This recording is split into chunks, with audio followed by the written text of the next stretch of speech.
नमस्कार मित्रांनो, लग्नानंतर होईलच प्रेम या मालिकेच्या आजच्या भागामध्ये मी तुम्हा सर्वांचे अगदी मनपूर्वक स्वागत करते. मित्रांनो, आजच्या भागामध्ये आपल्याला पाहायला मिळतं की आता रम्या सुनीताला विचारते की त्या मुलाचा एखादा फोटो वगैरे असेलच ना तुमच्याकडे, तो असेल तर प्लीज आम्हाला दाखवाल का. आता सुनीता विचार करते आणि म्हणू लागते, हो माझ्याकडे त्या मुलाचा फोटो होता. तर आता रम्या म्हणू लागते, होता म्हणजे. तर सुनीता घडलेला सर्व प्रकार सांगू लागते. ज्यावेळी मानिनीताईंनी सुनीताला मारलेलं असतं, त्यानंतर त्यांना घराबाहेरही काढलेलं असतं आणि म्हणूनच त्या रागाने सुनीताने सर्व फोटो डिलीट केलेले असतात. सुनीता म्हणू लागते, मी त्या मुलाचे फोटो डिलीट केले आहेत. आता रम्याला धक्काच बसतो. रम्या म्हणू लागते, तुम्ही त्या मुलाचे फोटो डिलीट केलेत, परंतु डिलीटेड फोल्डरमध्ये असेलच ना, प्लीज तुम्ही एकदा चेक करता का. वसुआत्या म्हणतात, हो ना, कदाचित त्या फोल्डरमध्ये तुम्हाला मिळू शकतो, प्लीज जरा चेक करा ना. तर आता वसुआत्यांना आणि रम्याला सुनीता म्हणू लागते, नाही मी तिथूनही तो फोटो डिलीट केला आहे, कारण त्या गोष्टी मला माझ्या जीवनात परत नको आहेत किंवा त्या मला आता लक्षातही ठेवायच्या नाहीत. त्या सगळ्याच गोष्टी मला पुसून टाकायच्या आहेत. परंतु मला एक कळत नाही आहे की तुम्ही या सगळ्याची चौकशी का करत आहात आणि या सगळ्याशी तुमचा काय संबंध. हे सगळं तुम्हाला का मिळवायचं आहे आणि तुम्हाला काय करायचं आहे या सगळ्याचं. आता मात्र सुनीताचं हे बोलणं ऐकल्यानंतर वसुआत्या आणि रम्या एकमेकांकडे पाहू लागतात. त्यांना काहीच कळत नाही की काय बोलावं. तर इकडे वेदांचे आई वडील आता नंदिनीला ओळखतात आणि म्हणतात, नंदिनी बाळा तू इथे, तू कशी आहेस. नंदिनी म्हणते, काका काकू मी अगदी ठीक आहे, तुम्ही दोघेही कसे आहात सांगा बरं. तर वेदांची आई मंगला काकू म्हणू लागतात, आम्ही अगदी ठणठणीत आहोत आणि बघ ना आम्ही किती आनंदात आहोत. अगं हो, या सगळ्यामध्ये विचारायचं राहूनच गेलं, आपलं आनंद निवास कसं आहे. आता हे ऐकल्यानंतर वेदांत आपल्या आईला विचारतो, आनंद निवास. आई तुला आनंद निवासबद्दल कसं काय माहीत आणि तुम्ही यांना कसं काय ओळखता. तर वेदांची आई वेदांतला म्हणते, अरे वेदांत, जे आनंद निवास आहे ना, त्या आनंद निवासमध्ये तू एकदा खरंच जाऊन ये.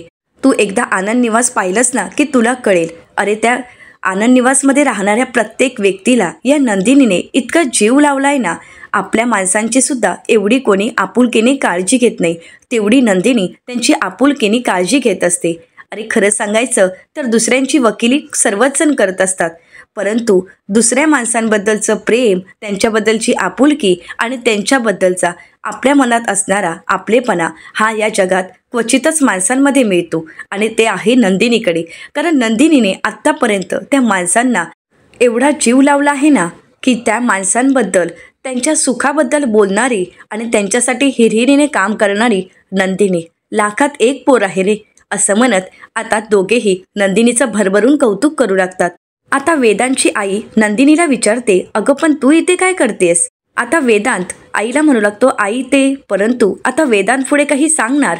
तर त्याचवेळी नंदिनी म्हणू लागते, नाही काकू, अहो तुम्ही इथे मला भेटलात हेच माझ्यासाठी खूप महत्त्वाचं आहे आणि कसं आहे ना, आपली भेट घडायचीच होती म्हणून कदाचित मी इथे आली असावी.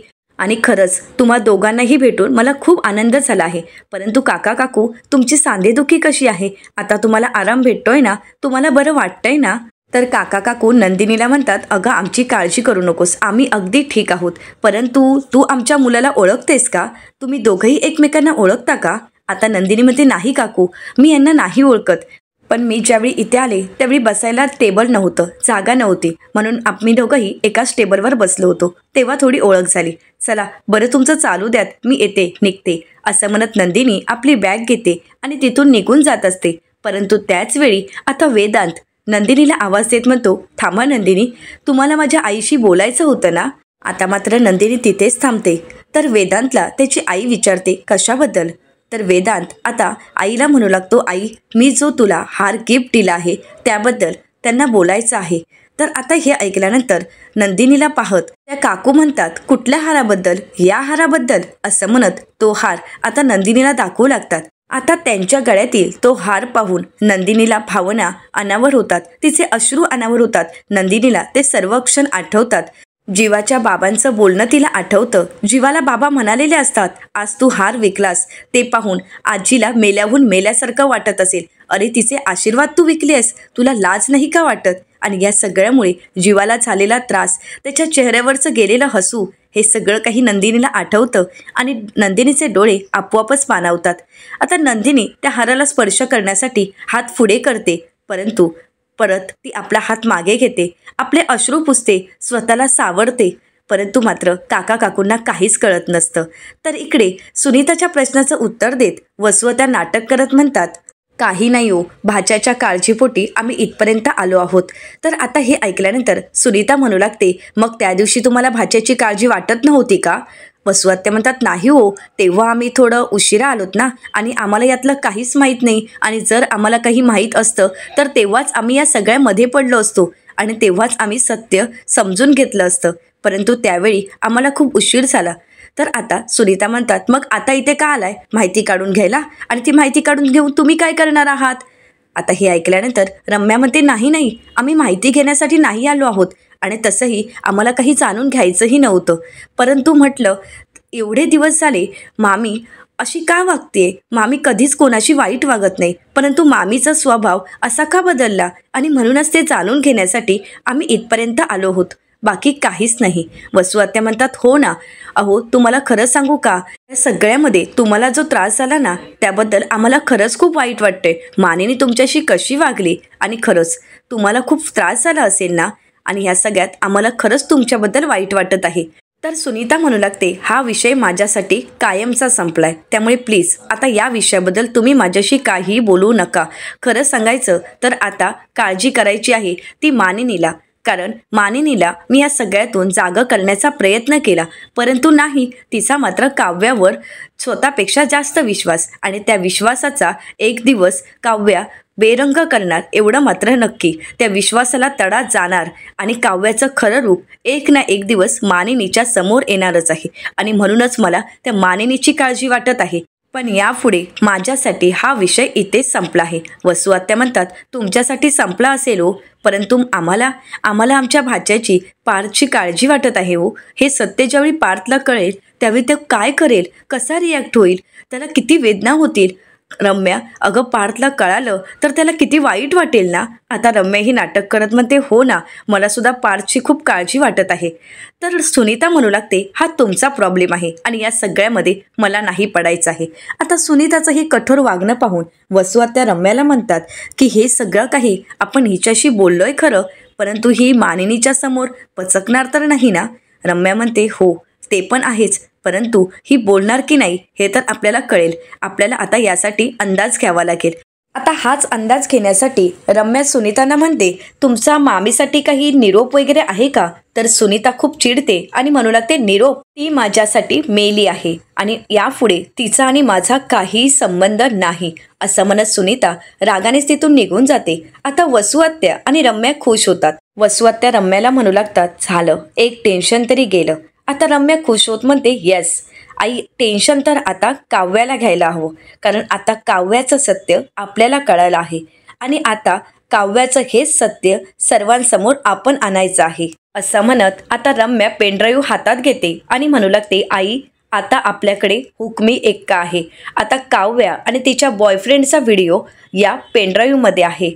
तर वसुवत्या रम्याला म्हणतात, अगं रम्या, पण तो मुलगा कोण आहे, त्या मुलाचं नाव काय आहे, याबद्दल तर आपल्याला काहीच माहीत नाही आहे. रम्या म्हणते, आई अगं, या अगोदर आपल्याला माहीत नव्हतं की या पेनड्राईव्हमध्ये काय आहे, आणि म्हणूनच आपण याची मेमरी रिकवर करण्याचा प्रयत्न केला, परंतु त्या माणसाने या पेनड्राईव्हची मेमरी नीट रिकवर करून दिलीच नाही आहे. परंतु आता लाखो रुपये खर्च करावे लागले तरीही चालतील, परंतु आता हुशारातील हुशार माणसाकडून या पेनड्राईव्हची मेमरी मी रिकवर करून घेणार, आणि त्यासाठी मला काहीही करावं लागलं तरी चालेल. वसुवत्या म्हणतात, अगं हो, तू हे सगळं काही करशील, परंतु मानिनीने तिच्या लहानपणीच्या मैत्रिणीवर या सुनीतावर विश्वास ठेवला नाही, मग आपण एवढं पोटतिडकीने सांगून ती आपल्यावर विश्वास ठेवणार आहे का? आणि आपला पुरावा पाहून ती आपलं काही ऐकून घेईल का? वसुवत्यांचं हे बोलणं ऐकताच रम्या म्हणू लागते, आई अगं, मामीच्या या सगळ्या विचारांचा तू का विचार करतेस? मामी काय म्हणेल, ती काय रिॲक्ट होईल, याचा विचार करायची काहीच गरज नाही आहे, कारण आपण हे सगळं काही पार्थला सांगणार आहोत. या सगळ्याबद्दल आपण पार्थशी बोलायचं आहे. कारण तुला आठवते ना सुनीता काय म्हणाली? सुनीता हेच म्हणाली की काव्या लग्नानंतरही तिच्या बॉयफ्रेंडला भेटण्यासाठी इथे यायची. याचाच अर्थ जर पार्थला कळालं की काव्याचं लग्नानंतरही अफेअर आहे, तर मग मात्र पार्थ काव्याला माफ करणार नाही. आपण अगोदर या पेनड्राईव्हतील डाटा रिकवर करूयात. जेव्हा आपण रिकवर करू त्यावेळी आपल्याला व्हिडिओ दिसेल आणि त्यात आपल्याला कळेल की काव्याचा बॉयफ्रेंड कोण आहे आणि मग त्याचं नावही कळेल. आणि एकदा का नाव कळालं की मग त्याला आपल्या बाजूने वळवायचं आणि मग पार्थला सत्य सांगायचं. तर वसू आत्या खुश होतात, रम्या म्हणते. आणि मग मात्र पार्थ आणि काव्याचं लग्न मोडणार.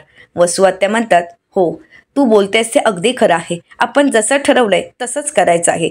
तू लवकर हा पेनड्राईव्ह रिकवर करून घे आणि डाटा मिळाला की मग आपण काव्याच्या बॉयफ्रेंडला भेटूयात. चल आपलं इथे येणं सार्थकी लागलं, असं म्हणत दोघेही खुश होतात आणि तिथून जायला निघतात. आता वसू आत्या आणि रम्या ज्या ठिकाणाहून जात असतात तिथे समोरच नंदिनी उभी असते. परंतु त्या दोघीही एवढ्या खुश असतात आणि स्वतःमध्ये हरवून गेलेले असतात की समोर नंदिनी आहे हेही त्यांना दिसत नाही आणि दोघीही तिथून निघून जातात. तर दुसरीकडे पाहायला मिळतं, आता वेदांची आई नंदिनीला पाहते आणि तिची ती अवस्था पाहताच ती नंदिनीला विचारते, काय झालंय नंदिनी? नंदिनी काही बिनसलंय का? नंदिनी आपले अश्रू पुसते आणि म्हणू लागते, नाही काका काकू काहीच नाही, असं म्हणत आता नंदिनी त्यांच्यापासून सत्य लपवण्याचा प्रयत्न करते. आता काका काकू नंदिनीला पुन्हा एकदा विचारतात, काय झालंय नंदिनी बाळा? अगं सांग ना. नंदिनी आपले अश्रू पुसते आणि म्हणू लागते, नाही काका काकू काहीच नाही, तुमचा हार बघून जरा भरून आलं. आता हे ऐकताच काकू नंदिनीला म्हणतात, परंतु माझ्या गळ्यातील हार बघून तुला का भरून आलं आहे? वेदांत म्हणतो, आई मी सांगतो तुला. आता नंदिनी वेदांतकडे पाहू लागते. तर वेदांत पुढे आपल्या आईबाबांना म्हणू लागतात, आई मी जो तुला हार दिला आहे तो नंदिनी यांना परत हवा आहे. खरं तर तो हार परत घेण्यासाठीच मिळवण्यासाठी त्यांनी पेपरमध्ये जाहिरातही दिली होती. खूप कष्टानंतर त्यांनी माझा शोध घेतला आणि ज्यावेळी माझा शोध लागला त्यावेळी ते स्वतःहून माझ्याशी बोलण्यासाठी इथपर्यंत आलेत. खरं तर हा हार. आता वेदांत पुढे काही बोलणार. नंदिनी म्हणते, नाही नाही काका काकू असं काही नाही आहे, तुम्ही यांच्या बोलण्याकडे लक्ष देऊ नका. खरं तर तो हार मला हवा होता परंतु आता मला नको आहे. खरंच हा हार मला नको आहे. मी अगोदर हारासाठी हट्ट करत होते परंतु आता हार मला तुमच्या गळ्यातून घ्यायचा नाही आहे. तुमच्या गळ्यातून काढून हा हार मला नाही घेऊन जायचा आहे. खरं सांगायचं तर हा हार तुमच्या गळ्यातच खरंच खूप शोभून दिसतोय. आता मात्र काका काकूंना काहीच कळत नाही. नंदिनी त्यांच्यापासून सत्य लपवण्याचा प्रयत्न करत असते परंतु वेदांत मात्र सत्य सांगण्याचा प्रयत्न करत असतात. आता नंदिनी त्यांना थांबवते आणि म्हणू लागते, वेदांत खरं सांगायचं तर तुमचं सजेशन खरंच खूप छान आहे. म्हणजे तुम्ही म्हणालात ना तसं मी दुसरा हार बनवून घेईन आणि कोणालाच कळणार नाही, असं म्हणत नंदिनी निघत असते. तर वेदांत नंदिनीला म्हणतात की जरी कोणाला कळालं नाही तर तुम्हाला माहीतच असेल ना. आता मात्र नंदिनी शांतच होते. वेदांत आपल्या आईला म्हणू लागतो, आई तुला खरं सांगायचं तर नंदिनी हा हार घ्यायलाच आल्या होत्या. खरं तर हा हार. आता पुन्हा एकदा नंदिनी त्यांना थांबवते आणि म्हणू लागते, प्लीज काहीच कळलं नाही आहे आणि तुम्ही प्लीज काका काकूंना काही सांगूही नका. परंतु आता नंदिनी काकूला म्हणू लागते, काकू खरं सांगू का, तुमच्या गळ्यात हा हार खरंच खूप शोभून दिसतोय. आता नंदिनीच्या डोळ्यातील अश्रू काकूंना समजलेले असतात आणि म्हणूनच काकू काकांना म्हणतात, अहो या हाराची जरा गाठ काढता का. आता ज्यावेळी काका हार काढत असतात त्यावेळी नंदिनी म्हणू लागते, नाही काका तुम्ही असं काहीही करणार नाही आहात. काकू अहो यांच्या बोलण्याकडे नका लक्ष देऊ. काका काकू हा हार मला हवा होता परंतु काकू तुमच्या गळ्यातून हा हार मी असा काढून नाही घेऊ शकत आणि मी जर असं काही केलं तर खरंच मला गिल्ट येईल आणि मी स्वतःला माफ नाही करू शकत. मला स्वतःलाच खूप त्रास होईल. त्यामुळे काकू नका प्लीज, मला हार नको आहे. तर काकू नंदिनीला आग्रह करत म्हणतात, नंदिनी बाळा असं का बोलतेस तू? हा हार तुला आवडलाय ना, मग घे तू. नंदिनी म्हणते, नाही काका काकू अहो तुम्हाला हा हार तुमच्या मुलाने गिफ्ट केला आहे आणि त्यामागे खरंच खूप मोलाच्या भावना आहेत. अहो वेदांत आता मला सांगत होते की ज्यावेळी त्यांनी हा हार तुम्हाला गिफ्ट म्हणून दिला त्यावेळी तुमच्या चेहऱ्यावरचा आनंद अगदी पाहण्यासारखा होता आणि तुम्हाला मिळालेलं समाधान हे त्यापेक्षाही महत्त्वाचं. तुमच्या मुलाच्या असणाऱ्या प्रेमळ भावना या हारात गुंतले गेल्या आहेत. तर आता काकू म्हणू लागतात, अगं मुलांच्या चेहऱ्यावरचा आनंद हेच आमच्यासाठी खूप आहे आणि तसंही माझा मुलगा तितकाच प्रेमळ आहे. जसा माझा मुलगा माझ्यासाठी तशीच तू सुद्धा माझी मुलगीच आहेस. अगं मुलांनी आपल्या आईवडिलांसाठी काही केलं तर आईवडिलांना समाधान मिळतंच. माझ्या मुलाने ज्यावेळी माझ्या वाढदिवसासाठी हा हार आणला त्यावेळी मलाही तेच समाधान मिळालं. परंतु त्याच्या त्या प्रेमळ भावना माझ्या हृदयापर्यंत पोचल्या आहेत आणि कायम माझ्यासोबत असतील. त्यासाठी वस्तूच आपल्यासोबत असावी असं काहीच नाही आहे आणि तसंही भावना या कायम आपल्या मनात असतात. त्या वस्तूतून व्यक्त होतात असं काहीच नाहीये. आणि समजा या हाराची आता माझ्यापेक्षा दुसऱ्या ठिकाणी जास्त जर गरज असेल तर मला खरंच या हार देण्याबद्दल काहीच वाईट वाटणार नाही, काय हो? असं म्हणत त्या काकांना विचारतात. तर काका म्हणू लागतात, अगदी खरं आहे. आणि नंदिनी, अगं आम्ही आश्रमात असताना तूच म्हणायचीस ना की एखाद्या वस्तूवर जीव जडण्यापेक्षा माणसावर जीव जडला, त्याला आपण आपल्या प्रेमाने जिंकलं आणि त्याला आपण सांभाळलं तर किती बरं होईल ना. आता नंदिनीचे हे शब्द काकांनी पुन्हा एकदा नंदिनीला बोलून दाखवलेले असतात.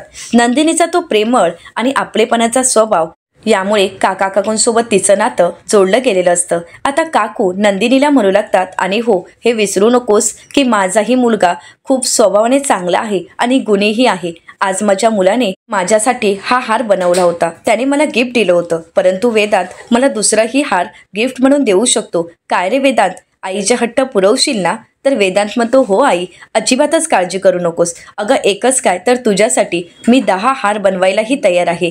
परंतु या हाराची गरज तर आता नंदिनीला असेल आणि यामुळे नंदिनी तुमच्या चेहऱ्यावर आनंद येणार असेल तर हा हार माझी आई स्वइच्छेने तुम्हाला देत आहे, घ्या तुम्ही. नंदिनी म्हणते, अहो पण काका काकू, मी हार कशासाठी घेत आहे, यामागे कारण काय आहे याबद्दल तर तुम्ही मला विचारलंच नाही. कुठल्याही गोष्टीची शहानिशा न करता तुम्ही हा हार मला द्यायला तयारही झालात. नक्की काय घडलंय हे तर तुम्ही मला विचारलंच नाही. तर काका म्हणतात, विचारायची काय गरज आहे, नक्कीच काहीतरी भयंकर घडलं असणार. काकू म्हणतात, हो ना, या हारामुळे ते सगळं काही नीट होणार असेल तर तो हार तुझ्याकडे असणं खूप गरजेचं आहे. आणि हो नंदिनी, अगं तूच म्हणतेस ना वस्तूपेक्षा भावना महत्त्वाच्या आहेत. मग आज हा हार तू काहीतरी झाल्याशिवाय आणि काहीतरी घडल्याशिवाय नाही मागणार. आज तुझ्या डोळ्यातील अश्रू, त्या भावना आम्हाला कळतायत आणि त्यामुळे हा हार तुझ्याकडे असणं खूप गरजेचं आहे. नंदिनी, अगं नको काळजी करूस, या वस्तूपेक्षा आपल्या भावना खूप महत्त्वाच्या आहेत. आणि नंदिनी, तुझ्याबद्दल आम्हाला एक गोष्ट मात्र नक्कीच माहीत आहे, तुला कुठल्याही वस्तूत किंवा पैशात इंटरेस्ट नसतो. तर ज्या भावनेने ती वस्तू तुझ्यापर्यंत आली आहे त्या गोष्टीमध्ये तुला इंटरेस्ट असतो. काका काकू नंदिनीला अगदी व्यवस्थित ओळखत असतात आणि म्हणूनच नंदिनीवर विश्वास ठेवत आता काकांच्या मदतीने तो हार काढत काकू नंदिनीच्या हातात सोपवतात. काकू म्हणू लागतात, नंदिनी, या हाराची गरज आणि जागा तुलाच आहे. आता नंदिनीला काय बोलावं काहीच कळत नाही. नंदिनी खूप भावनिक होते आणि म्हणू लागते, काका काकू, मी काय बोलू मला काहीच कळत नाहीये. खरंच अहो, तुमचे हे उपकार मी नाही विसरू शकत. आज तुम्ही जे काही केलंय ना ते खरंच माझ्यासाठी खूप मोलाचं आहे.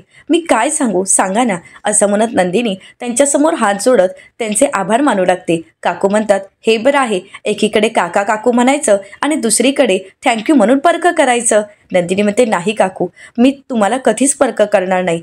तर तुम्ही तर मला माझ्या आयुष्यातली सगळ्यात महत्त्वाची गोष्ट दिली आहे. नंदिनीचं हे बोलणं ऐकून काकू म्हणू लागतात, हो ना, मग आता सॉरी थँक्यू असं काहीही बोलायचं नाही. आता नंदिनी काका काकूंना म्हणते, तुम्ही दोघांनीही स्वतःची काळजी घ्या.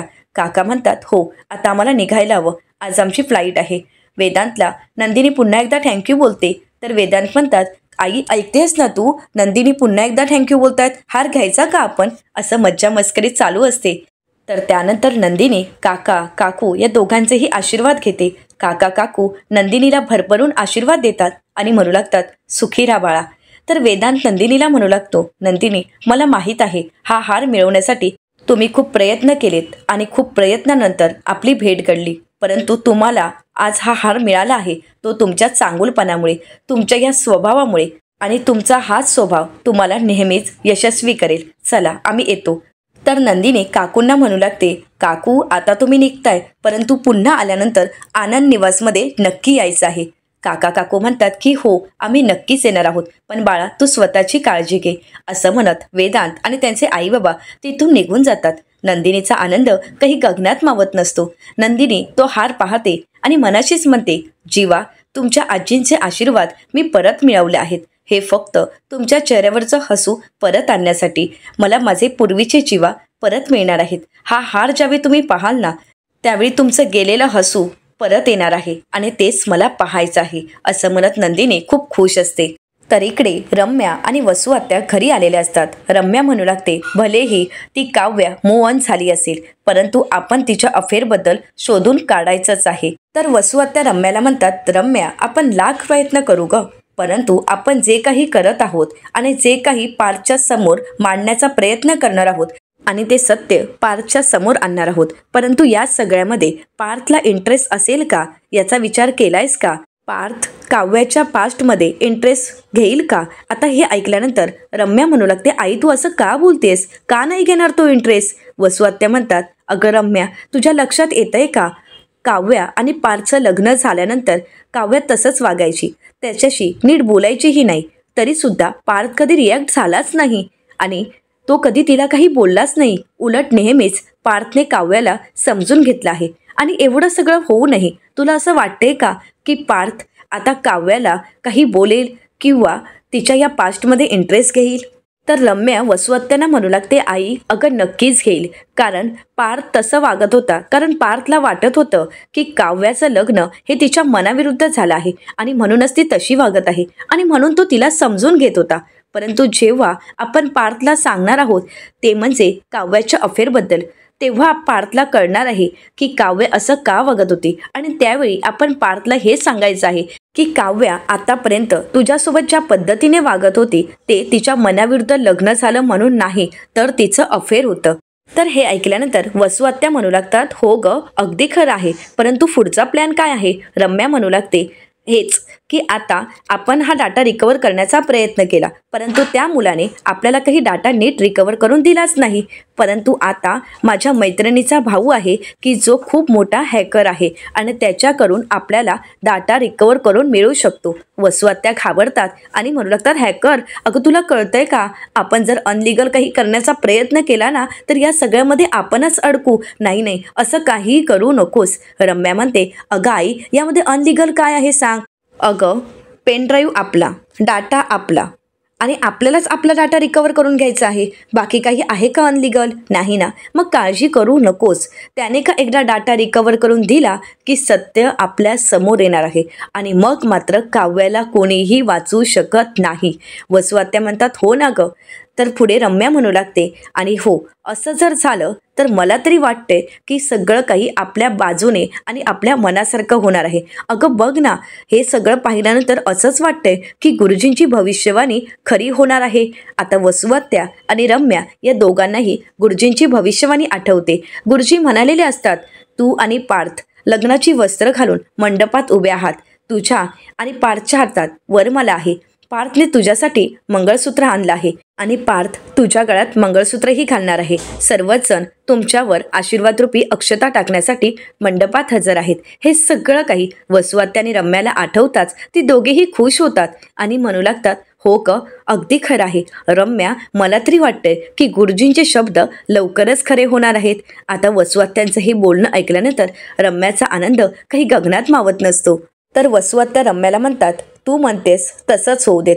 हे वर्ष तर संपत आलंच आहे, परंतु आता येणारं नवीन वर्ष तुझ्या आयुष्यात सुख आणि त्या काव्याच्या आयुष्यात वादळ घेऊन येणारं असावं. तर वसुआत्यांचं हे बोलणं ऐकल्यानंतर रम्या म्हणू लागते, ते असेलच आई, परंतु मी विचार करते की त्या काव्याचा बॉयफ्रेंड कोण असेल. आता काव्या आणि वसुआत्या विचार करू लागतात. तर दुसरीकडे पार्थच्या फेऱ्या चालू असतात. पार्थला फक्त काव्याच्या परीक्षेचं टेन्शन आलेलं असतं. घड्याळ आणि फेऱ्या हेच चालू असतं आणि त्याचवेळी पिऊ त्या ठिकाणी येते आणि म्हणू लागते, पार्थ दादा, अरे तू का फेऱ्या मारतोयस? परीक्षा तिथे वहिनीची आहे आणि तुला का टेन्शन आलं आहे? तर पार्थ म्हणू लागतो, हो ना अगं पिहू बाळा, परीक्षा तिथे तुझ्या वहिनीची आहे, पण टेन्शन मलाच आलं आहे, कारण तुझी वहिनी कशी आहे माहीत आहे का? एखाद्या प्रश्नाचं उत्तर नाही आलं तर त्या गोंधळून जातील आणि मग त्या प्रश्नाचंच उत्तर शोधत बसतील. मग त्या काय करतील काहीच सांगू शकत नाही आणि म्हणूनच मला त्यांची काळजी वाटत आहे. आणि त्याचवेळी नंदिनी आणि काव्या येत असतात. नंदिनी काव्याला विचारत असते तर काव्या म्हणते, अगं ताई मी तेवढी हुशार आहेस ना. आता पार्थ काव्याला पाहतो आणि धावत पळत तिच्याजवळ जात तिला प्रश्न विचारून भांबावून सोडतो. आता पार्थ एवढे काही प्रश्न विचारू लागतो, काव्या तुमचा पेपर कसा गेला? तुम्ही पेपरमध्ये सगळं काही लिहिलंत ना? आणि तुम्ही जे पाठ केलं होतं तेच आलं ना की दुसरंच काही आलं आणि तुम्हाला वेळ पुरला ना? काव्या अहो बोला ना, काहीतरी सांगा ना. काव्यामध्ये देशमुख, अहो किती प्रश्न विचाराल आणि मला बोलू द्याल तर मी तुम्हाला सांगणार आहे. काव्याचं हे बोलणं ऐकून पार्थ म्हणतो, अरे हो ना, सॉरी मला सांगा ना तुमचा पेपर कसा गेला. तर काव्या म्हणू लागते, आज माझी परीक्षा होती आणि आज मला पेपर, असं म्हणत काव्या शांतच होते. आता पार्थच्या काही जीवात जीव नसतो, पार्थ घाबरलेला असतो. पार्थ म्हणतो, बोला ना काव्या बोला. तर काव्या म्हणते, आज माझी परीक्षा एकदम सोपी गेली आहे. मी जे केलं होतं तेच परीक्षेत आलं आणि मला पेपर लिहायला टाईमही पुरला. योग्य टाईममध्ये माझा पेपरही पूर्ण झाला. तर पार्थ म्हणतो, हेच उत्तर अपेक्षित होतं. आता कसं ऐकून समाधान वाटलं. तर पिहू म्हणू लागते, अगं वहिनी, परीक्षा तुझी होती परंतु टेन्शन मात्र पार्थ दादाला आलं होतं. अगं बाबांच्या पोटात दुखल्यावर बाबा कसे इकडून तिकडे फेऱ्या मारतात, तसंच हा दादासुद्धा फक्त फेऱ्या मारत होता. टेन्शन आणि फेऱ्या आणि फक्त तुझा विचार. आता पार्थ म्हणतो, हो का पिहू, हुशार आहेस भरपूर, आता जा बरं तू तुझा अभ्यास कर. असं म्हणत आता पिहूला तिथून जायला सांगतो. तर त्यानंतर पार्थ नंदिनीला म्हणतो, बरं नंदिनी, तुम्ही काव्यासोबत कशा. तर आता नंदिनी म्हणू लागते, मी आनंद निवासलाच गेले होते ना, मग म्हटलं जाता जाता काव्याला स्कूटरवरून घेऊन जावं. बरं तुम्हा दोघांचं चालू द्यात, मी आलेच. असं म्हणत नंदिनी तिथून निघून जाते. आता पार्थ थोडा रुसलेला असतो. काव्या म्हणू लागते, अरे बापरे, आज तर देशमुख तुमचा चेहरा रुसलेल्या बोक्यासारखा का दिसतोय. सकाळपासून कोणी लोण्याचा गोळा दिला नाहीये वाटतं, म्हणूनच रुसला आहात. तर पार्थ म्हणतो, हो मी रुसलो आहे, देशमुखांचा बोका रुसला आहे. मला सांगा तुमचा आज पापड का एवढा उडाला. आज मी तुम्हाला सकाळी म्हणालो की मी सोडायला येतो, तर तेव्हाही नकार दिलात. आणि आता मी तुम्हाला मेसेज केला होता की एक्झाम संपल्यानंतर मला कळवा, मी तुम्हाला न्यायला आलो असतो, परंतु नाही, सोडायलाही दिलं नाही आणि आता पिकअप करायलाही दिलं नाही. आणि आता घरी येऊन मलाच वर विचारतायत देशमुखांचा बोका का रुसला आहे. असं म्हणत आता पार्थ काव्यावर थोडा चिडलेला असतो. खरंच या दोघांचंही प्रेमळ भांडण अगदी पाहण्यासारखं असतं. आता पुन्हा एकदा पार्थ रुसल्याचं नाटक करतो. काव्या पार्थकडे पाहते आणि हसू लागते. आता पार्थ काव्याला म्हणतो, काय झालं हसायला. तर काव्या म्हणू लागते, देशमुख मी तरी काय करू, अहो तुमचा असा चेहरा पाहून हसायलाच येत आहे. परंतु खरंच सॉरी या, तुम्हाला एका गोष्टीबद्दल मला खरंच सॉरी बोलायचं आहे. मी तुम्हाला एक्झाम संपल्यानंतर मेसेज केला नाही आणि म्हणून तुम्ही माझ्यावर रागवला असाल ना, सॉरी. पार्थ देशमुख मला माफ कराल ना. परंतु पार्थ काही काव्याला माफ करत नसतो. काव्या म्हणते, बरं ठीक आहे, माफ नसेल करायचं तर काहीच हरकत नाही, परंतु देशमुख तुमचा असा हा चेहरा पाहवत नाही हो, म्हणजे रुसलेला बोका. पण आता माझ्या एक्झाम संपल्या आहेत, आता ही फिसकटलेली मांजर तुम्हाला पाहायची आहे का. तर आता पार्थ हसू लागतो. पार्थ म्हणू लागतं, केलं तुम्हाला माफ. काव्या म्हणते, थँक्यू. आता काव्याने आणि पार्थने एकमेकांना माफही केलेलं असतं आणि दोघंही एकमेकांकडे अगदी पाहू लागतात. तर येणाऱ्या पुढील भागामध्ये आपल्याला पाहायला मिळतं, पार्थ, काव्या, जीवा, नंदिनी सर्वजण पाणीपुरी खात असतात आणि त्याचवेळी नंदिनीला एक फोन येतो आणि म्हणूनच नंदिनी तिथून निघून जाते. तर त्याचवेळी आता काव्यालाही ठसका लागतो. पार्थ काव्याला सावरतो आणि म्हणू लागतो, वरती बघा. परंतु काव्याची सवय जीवाला माहीत असते. जीवा ग्लासात पाणी घेतो आणि काव्याच्या डोक्यावर शिंपडतो आणि तिला सावरू लागतो आणि त्याचवेळी त्या ठिकाणी नंदिनी येते. आता हे दृश्य पाहिल्यानंतर नंदिनीला धक्काच बसतो. नंदिनी म्हणू लागते, काव्याला असं केल्यानंतर बरं वाटतं हे फक्त आमच्याच घरात सर्वांना माहीत आहे, तुम्हाला कसं माहीत जीवा. आता मात्र जीवाला धक्काच बसतो. जीवाला काय बोलावं काहीच कळत नाही आणि नकळतच त्याच्या हातातील ग्लास खाली पडतं. आता नंदिनीला कळेल का जीवा आणि काव्याचं काय नातं होतं आणि या सगळ्यामध्ये नंदिनी जीवाच्या चेहऱ्यावरचा आनंद कशा प्रकारे परत घेऊन येईल हेही पाहणं तितकंच रंजक ठरणार आहे.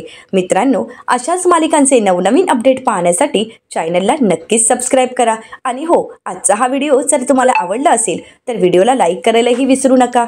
व्हिडिओ पाहिल्याबद्दल तुम्हा सर्वांचेच अगदी मनपूर्वक धन्यवाद.